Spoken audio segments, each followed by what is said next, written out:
Welcome to the Lovecars On The Grid podcast, your global motorsport roundup with me, Tiff, Needell and Paul Woodman.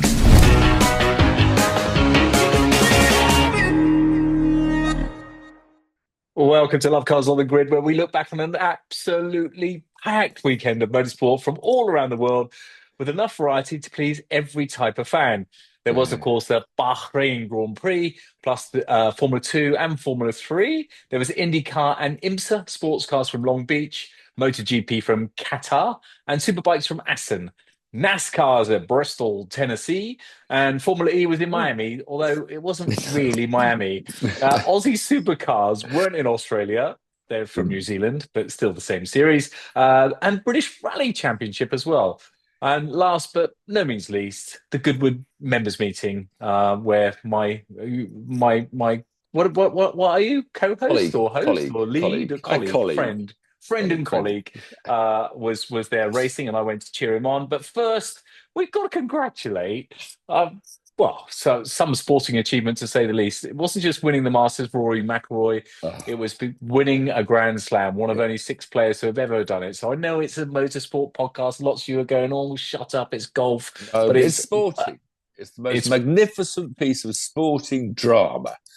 And I retweeted somebody in a tweet of the 90 seconds of him walking from the green up to the signing on hut. You know, and he's just... I mean, his face was so drained. And it's just to show what sportsmen, Formula One, every elite sportsman would have probably been through that sort of pressure. And it was just great human drama, apart from the sport itself. So, it was an epic. In fact, I've had a bit of an evening last evening. I'm a bit knackered myself. Can I say knackered? I don't know. Well, I just said it. So I got home from Goodwood, and then I watched the Grand Prix because I hadn't seen that. And then I started watching the NASCAR. And then I started watching the golf. And then when golf caught up, I watched more NASCAR. And then I watched a bit more golf. And then the IndyCar started. So I watched a bit of IndyCar. Then I went back to the golf. And I watched more IndyCar. And finally, I stayed with the golf until the end of the times 30 button was quite busy, but I stayed with the golf till the dramatic end. Well, so, I've got to say, Justin Rose, in a sporting analogy, Justin Rose did a Lewis Hamilton, because for those, I won't bore you, but if you're not interested in golf, but there was a playoff. Justin Rose, another English guy, Rory McIlroy is Northern Irish, went in the playoff with him and lost in the playoff. So Justin Rose came so close for the second time. Third time in the playoff.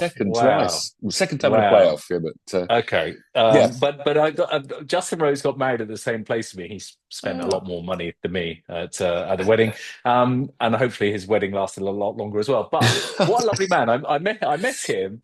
And you know, when you meet somebody, they say their name and you forget it sort of instantly. Well, I do. It goes in my goldfish brain head and out the other end. After sort of chatting for 10 minutes, he said, Paul, what a pleasure to meet you. And I thought, wow, that's really impressive. But even more impressive, if you ever go to the Manor House at Castle Combe, in the ladies' toilets, there's 2 collages of weddings. Justin Rose's, mine. How about that? Yes. There you go, boys. When you're next to Castle Combe, head to the Manor House and just ask to go to the toilet. Don't go in there; it's very expensive. But just park ask up. To go to the ladies' toilet, not just any toilet. It's the ladies' toilet. Oh, that's very tricky. But there you go. Okay, so what do you want to do first? Formula One or Goodwood?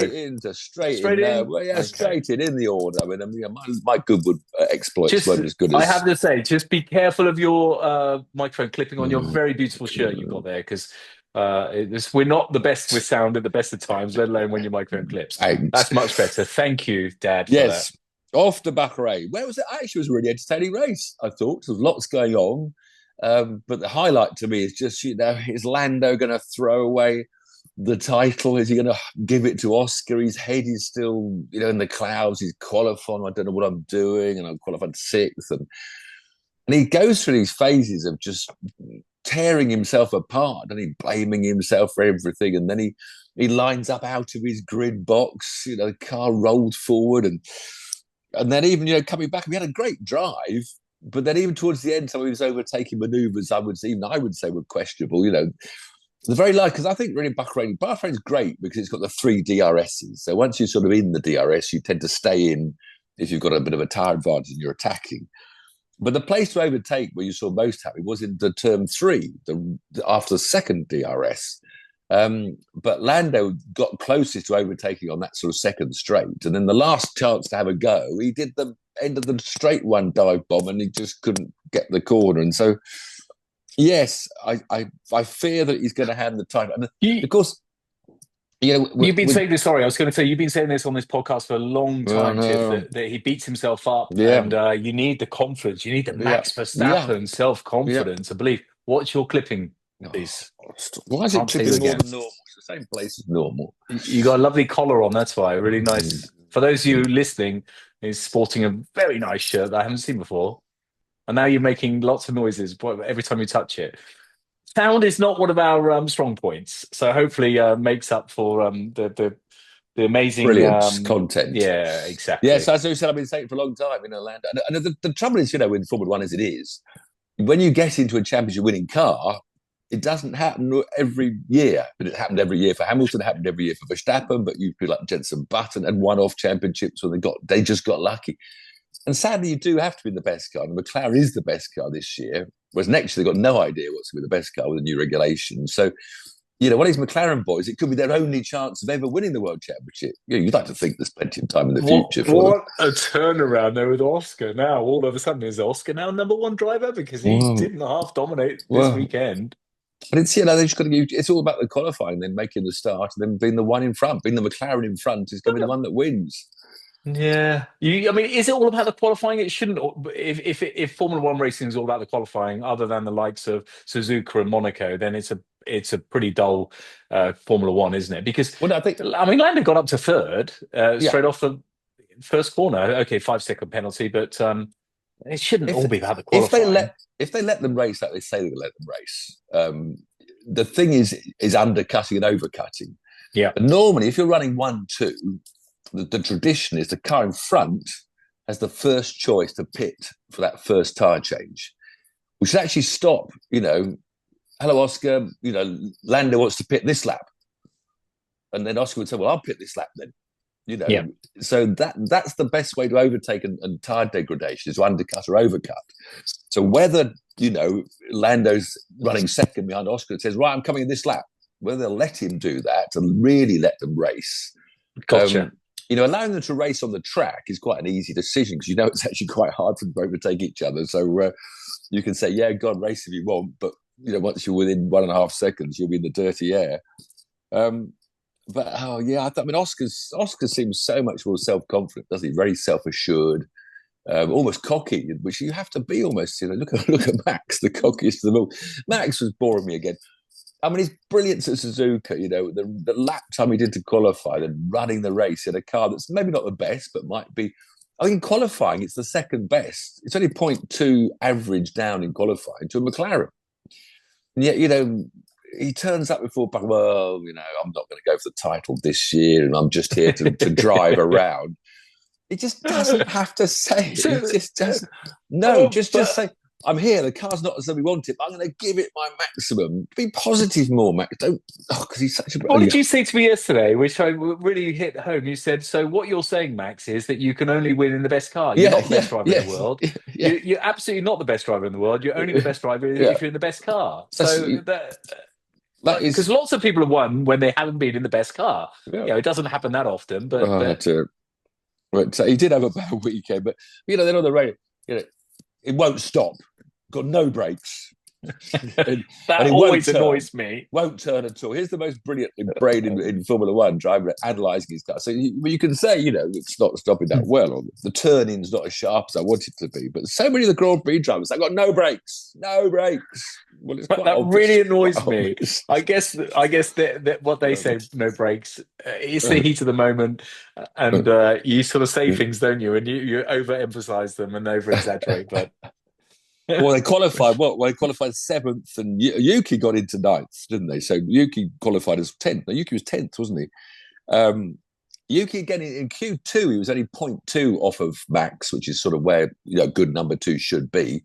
But then he made a mistake in Q3, didn't he? Cocked up and finished 10th. But let's just talk about qualifying, because there was this farce. Who got my brain? My notes aren't very good this week because we've been at Goodwood and all sorts. But somebody got disqualified for track limits when in Q3 from Q2. That was Hulkenberg. I think he got through. Hulkenberg, thank you. He should. He robbed Albon of a place. Yeah, he should have his lap time deleted, but they didn't delete it quick enough because that quick turnover.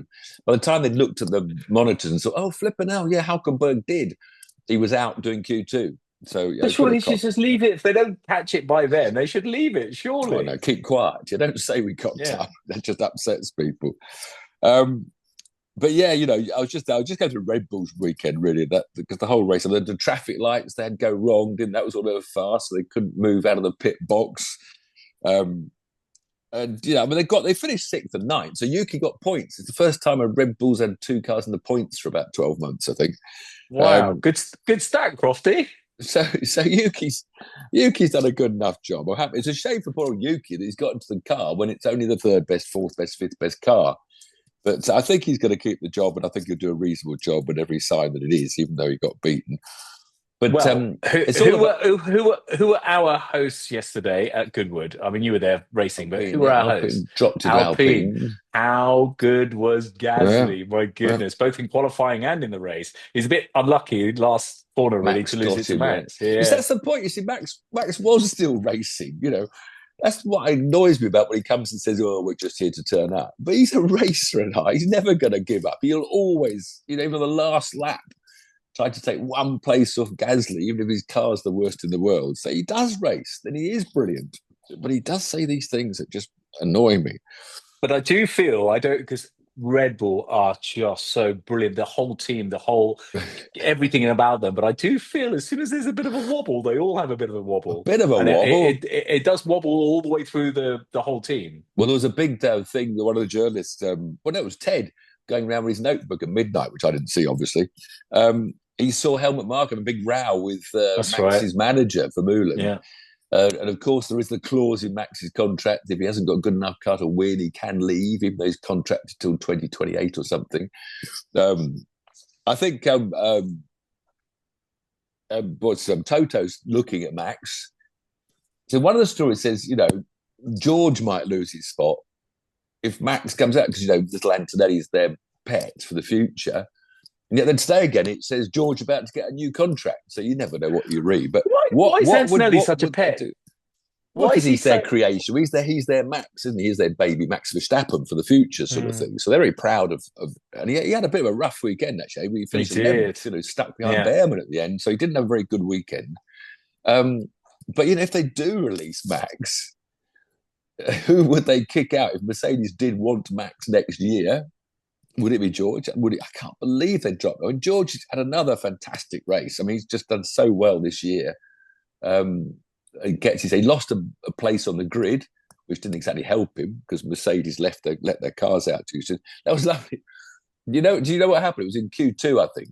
So there's a time when the steward said, right, you can leave your garages, and a certain clock ticks to clock.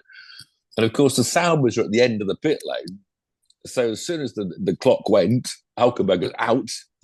And hold on, it's 2 Mercedes in front of me, So obviously they'd released them too soon. And I read one story about the man that does the garage releasing was having a weekend off with his family. It's a family wedding. I told you this. Was it a family? Oh, you told me. Yeah, family wedding. So, but the only man in the world that could release cars out of a garage wasn't there.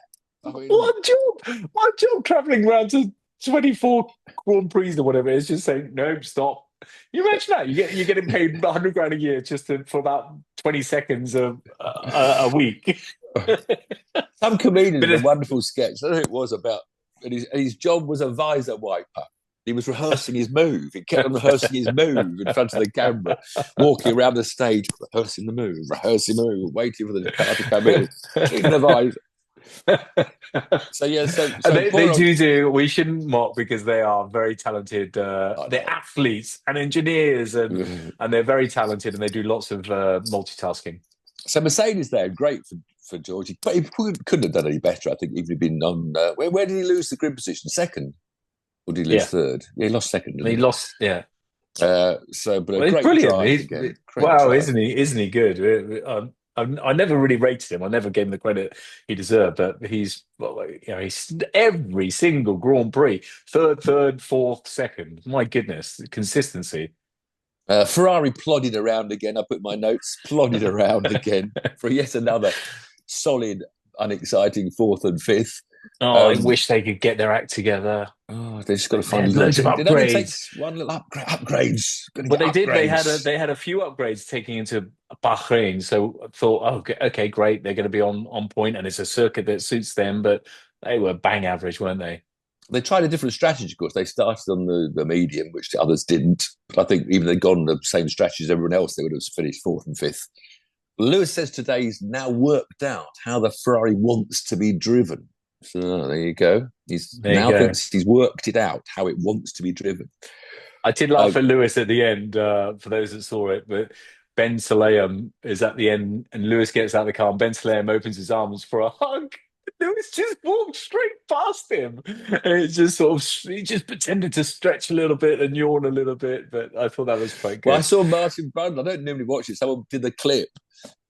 Martin saw, who's Italian, the former Italian F1 boss, Luca Montezemolo.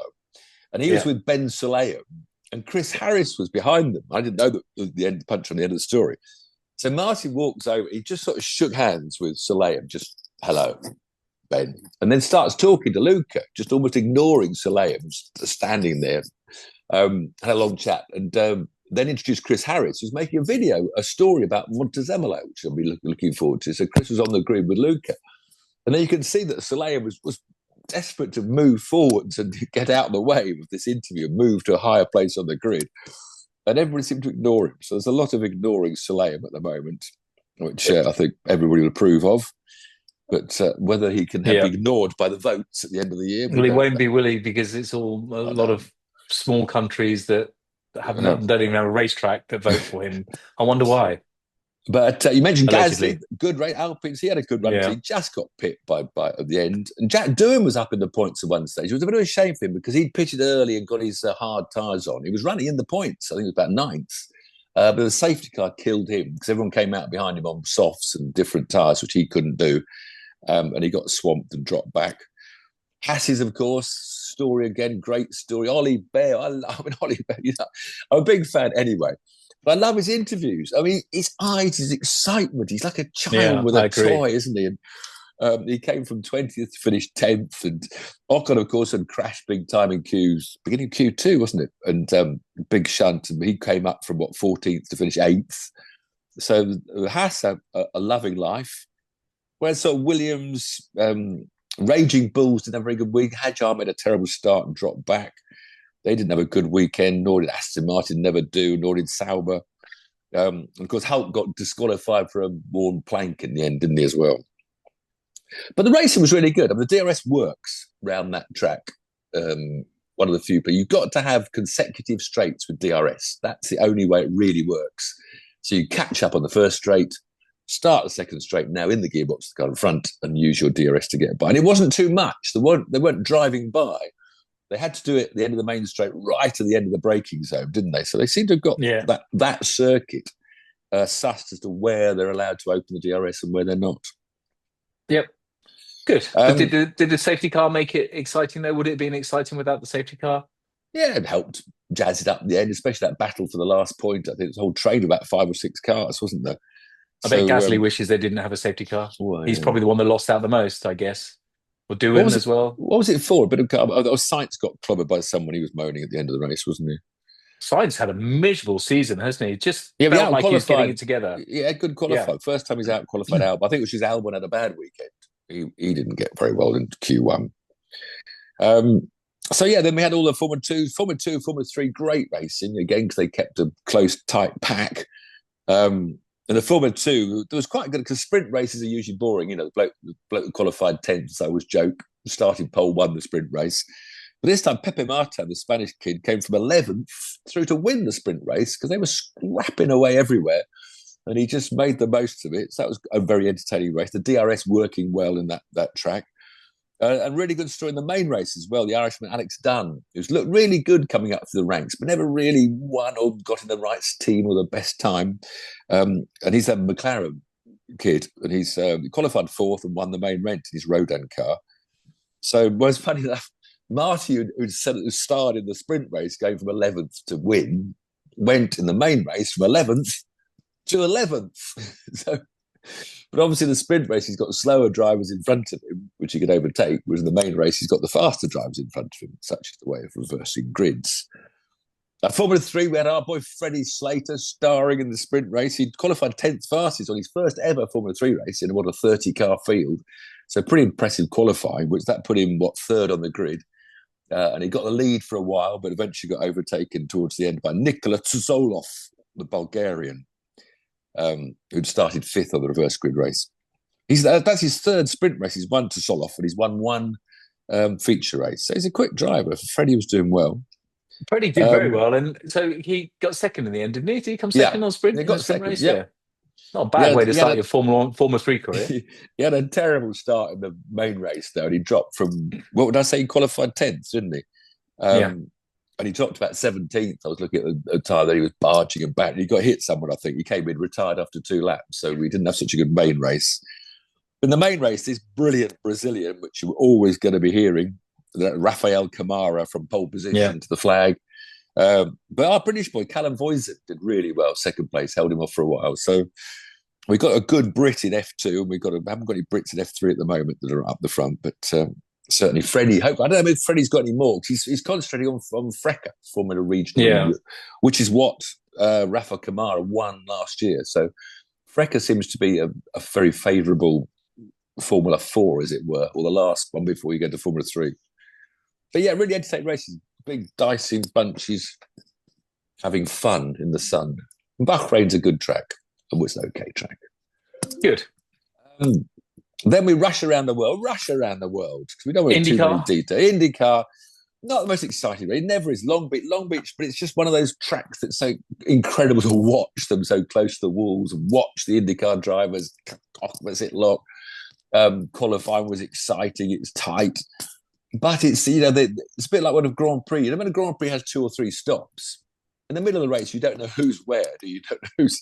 Hold on a minute. How come Behrman's leading? Well, that's because he hasn't had his 3rd stop and the others have, and that sort of thing. And it was very much like that. It always is at Long Beach. It's a strategic race. But it was dominated by the pole position man, Kyle Kirkwood from Andretti Motorsport, who won it last year. He's had 2 years or 3 years, I think, in IndyCar now. He's only won one other race, which is the Nashville Street Circuit. But he came up through the rankings in America, just winning everything. And we really thought Kyle Kirkwood was going to be the IndyCar superstar of the future. But, he's had these 3 wins on street circuits, the 3rd being again at Miami. But apart from that, he's only had 2 4ths and 3 5ths. Funny, isn't it, really? Can't be consistent everywhere. Alex Palou. I'll tell you what's funny is all your stats. You're like the stat man these days. Yeah, well, I like to spread the gossip, Alex Palou was 2nd, the champion. He's just so talented. And Christian Lundgaard, this really handy Dane, came 3rd. Crashed his car and qualified, stuck in the wall. Brits, Louis Foster, our rookie, really good 16th out of the 27 cars on the grid. Callum Ilott, 21st. But so the Brits are there, but not up the front. IMSA, same track, again, fabulous to watch them go round. Didn't really watch that at all, but the Penske Porsches won again. So they finished 1-2 at Daytona, maybe they won 3 at Daytona. And they won 3 at Daytona, 1-2 at Sebring, 1-2 again. And yet again, Nick Tandy, the Brit, was one of the winning crew, so good news for them. What are the Hertz cars? What are they? Cadillac, aren't they? Are they Cadillac now? Yeah, they were Porsche last year. They've switched to Cadillac. There was some at Goodwood, I saw that. Demo. But they don't. Yeah, there must have been cars on the grid at Long Beach, Cadillacs. But the BMWs keep on qualifying 1st and 2nd, and then they finished 3rd at Long Beach. They can't seem to get to the end of the race in front of the Porsches. And then the Porsche won the GT class as well, ahead of 2 Lexuses or Lexi. There's a Lexus is a Lexi. Don't ask me about grammar. My goodness, mine's the worst ever. MotoGP was going around Qatar. Again, annoying circuit to watch on telly. They just go turn. They've got sand behind them. No landmarks as well, yeah. You don't know which corner they're in if you cut quickly to another battle. It was good and then terrible to see Jorge Martin, the champion, finally coming back from so many injuries because he switched from a Ducati to an Aprilia. But he had this crash on round 1, practice in Australia and bashed up bits and pieces. He was almost fit. And then he was doing training, as they do, I think, on track bikes out in the dirt, and fell off and broke his wrist or something. Finally made his first Grand Prix. He was right at the back. He was doing okay. And then he dropped it. And he dropped it sort of braking or turning in on the curbs. And the curbs, of course, they are still stepped, aren't they? Little wedges. And he went down the wedges on his chest. And he's broken 8 of his ribs. But I thought, didn't the bike behind him hit him? Did it look like the bike behind him? He was in a bit of a, might have half caught it. I don't know. But all I know is he's in hospital now with, fluid on his lungs and pipes and stuff. Poor bloke. Oh, must be world horrible when champion. Finally won the world championship. He's got the number 1 plate on his. Must be horrible. So he didn't manage to stop. The Marc Marquez domination just continued. He won the sprint race with his brother Alex second again in the sprint race.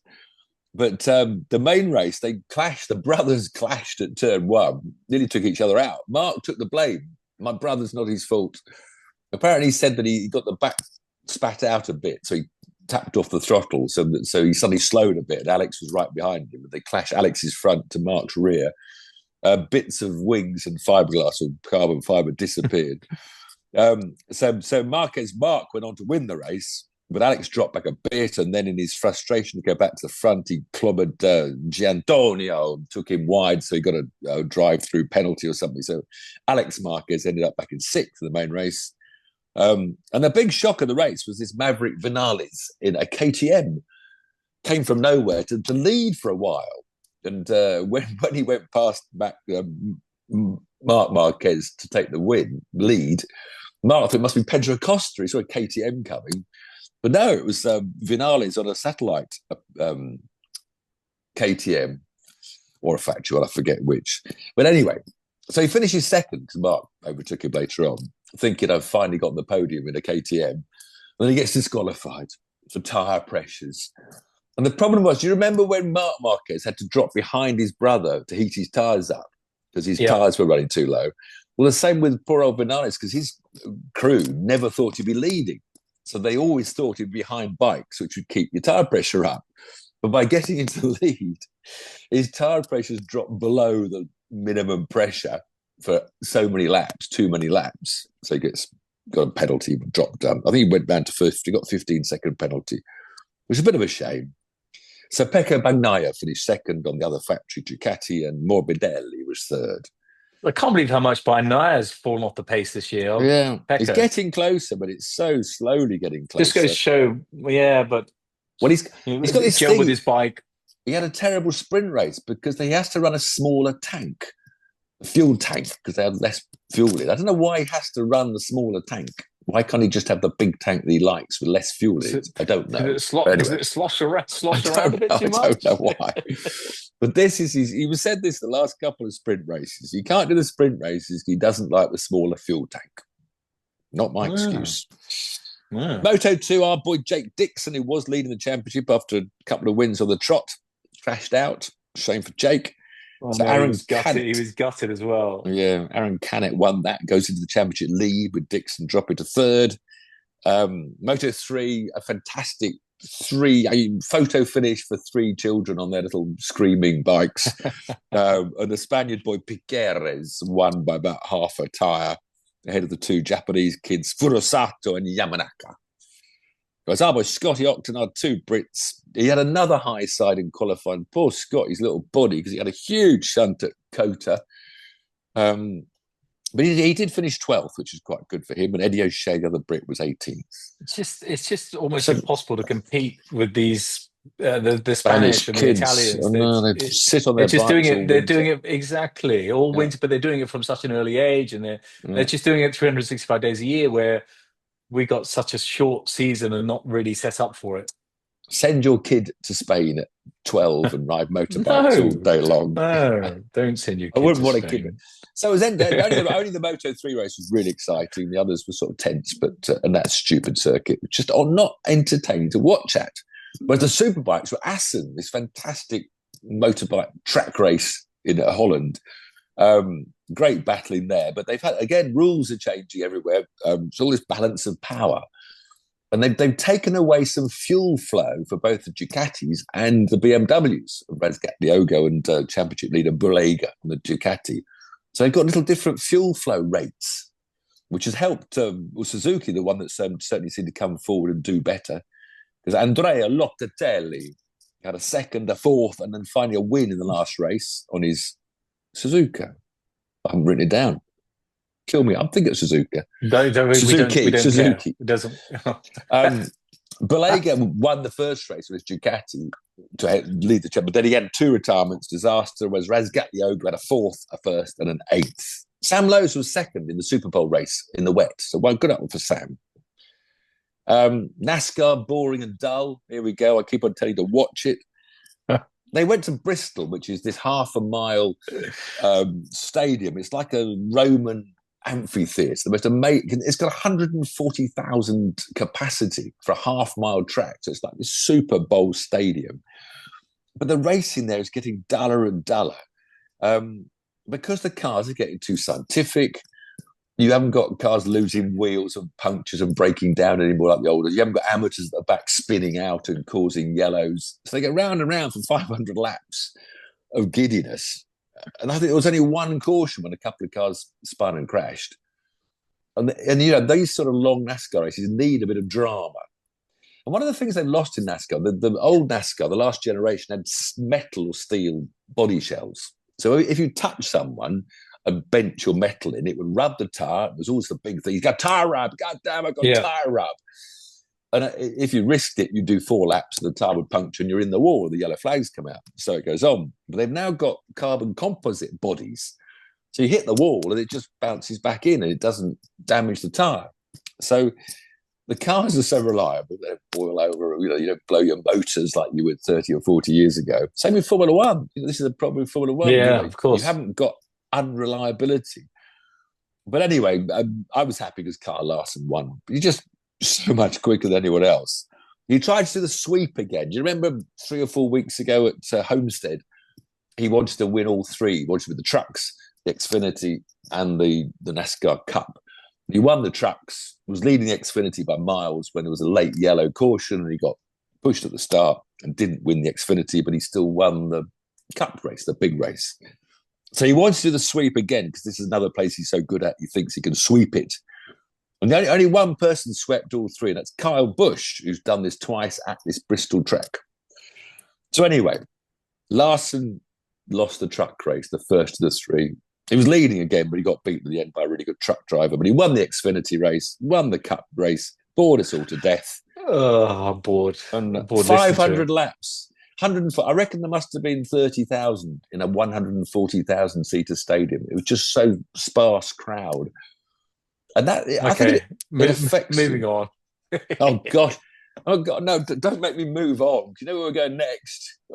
Oh, not another one. Oh, Formula E. I should be more upbeat because I've been doing quite a lot with Formula E, but it's just it's just getting worse. It was a calamity. I'll be honest with you, Tiff.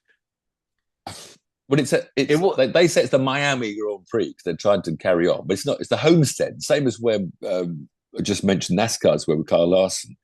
That wasn't a calamity. No, I know, but the race was a calamity.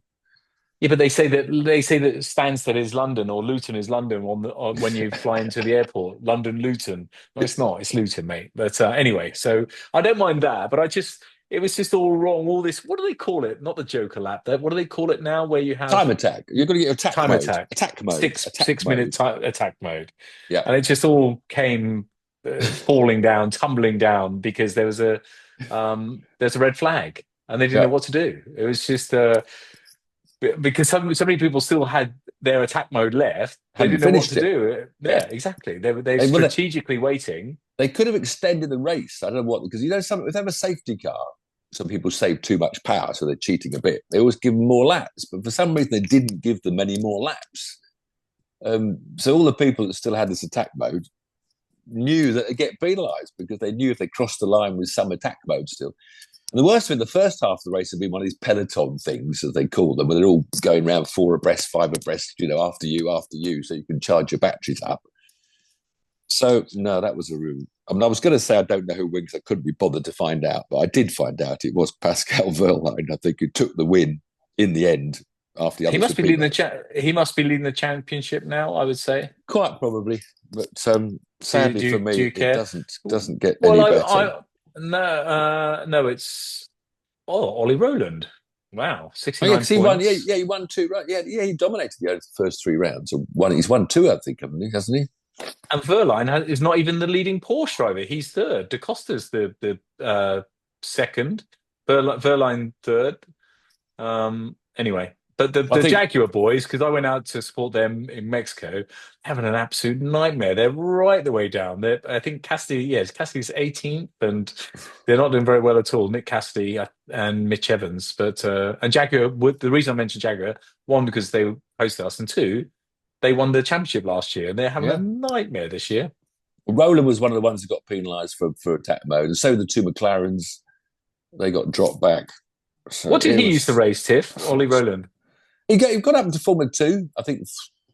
GP took with Formula Two, Formula Three. He was a really Yeah. good single seater driver, a really cracking single seater driver, but just never quite got the break.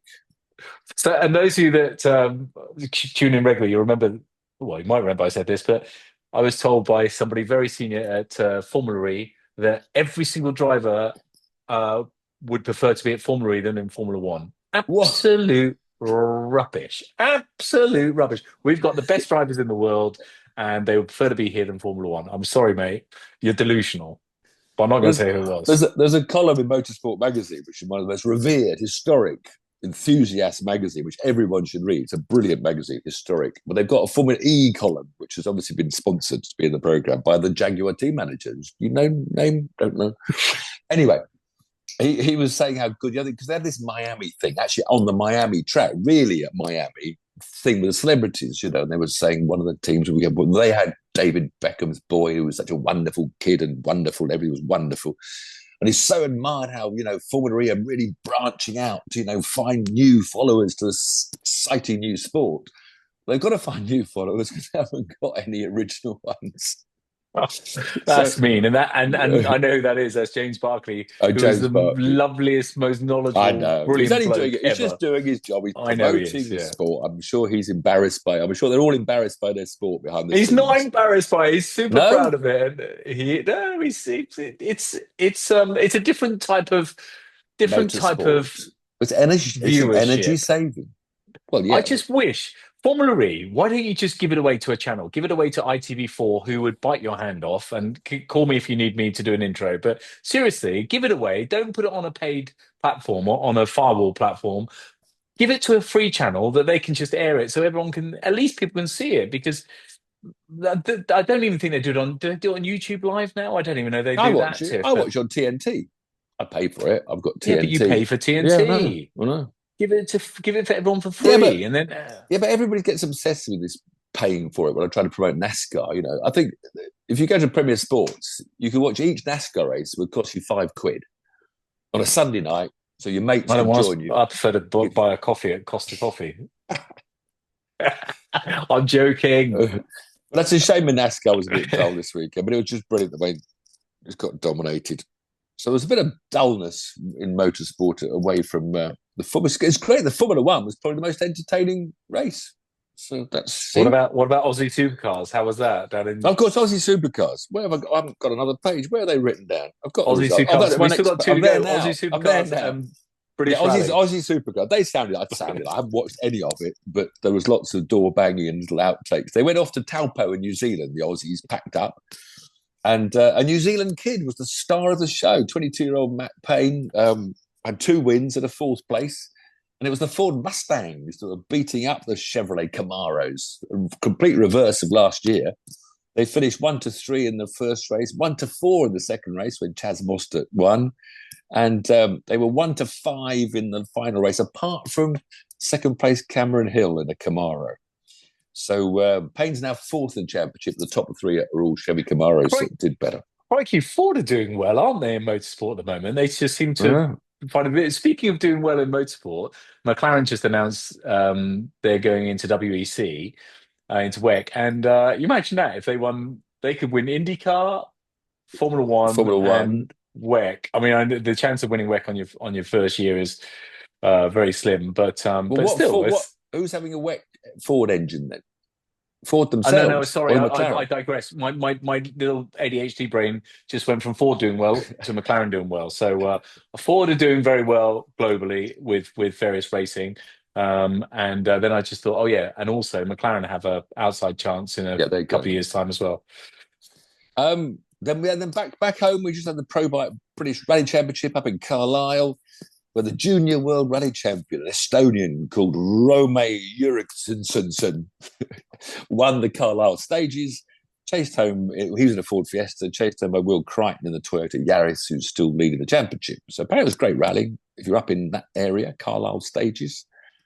But if you're up north, you could have been watching the rallying. If you're down south, you were surely at Goodwood, where the most wonderful members meeting. The members meeting's really growing.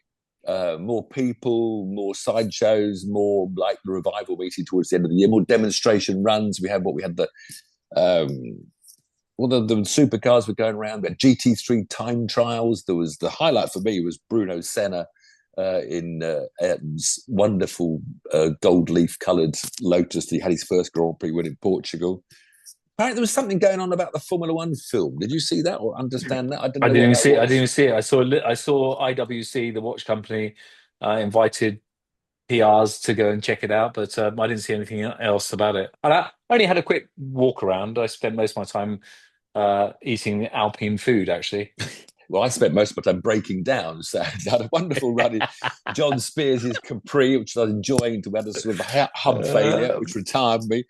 I was really enjoying Chris Snowden's Alfa Romeo GTV6, raucous sounding thing, but we had an engine problem. I had to retire that. So I had two retirements. Really thought in the third race in the Alfa, John got it. He was sort of fighting, and he was about eighth. And I was thinking, oh, this is it. They're going to get a top 10 definitely when Tiff gets in the car. And then all of a sudden, he got mugged. He was holding up a big train of people behind him. Then all of a sudden, he got mugged by one, then another, then another. We got down on 15th place. Yeah. But it's such a privilege just to race around. It's just a wonderful race. That's the other thing. It's not just a place or just racing. It's racing. And that track, that's why if someone offers you a drive now and it's a Brands Hatch short circuit or Silverstone short circuit, I'm not interested. I'd love to drive at Alton Park or Brands Hatch Grand Prix circuit. And Goodwood's like one of those. It's an old-fashioned racing circuit with fabulously challenging, only about 5 different corners, but each with a very individual opposite cambers, really fast kink on the back straight, double apex Lavant and Woodcut's a sort of triple apex corner, then a really classic chicane.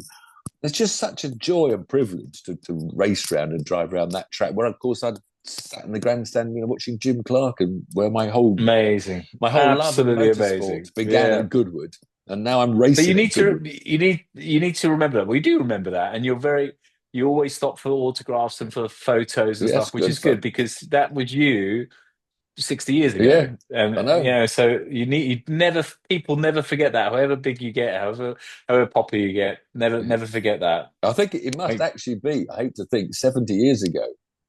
I think I was 3 when I first went. Really? I've got a photo where I look about 3 or 4, maybe 5. So my first memory is the Thin Wall Special, which was a Maserati 250. No, it was a Ferrari, but in green, British green colours. I remember that.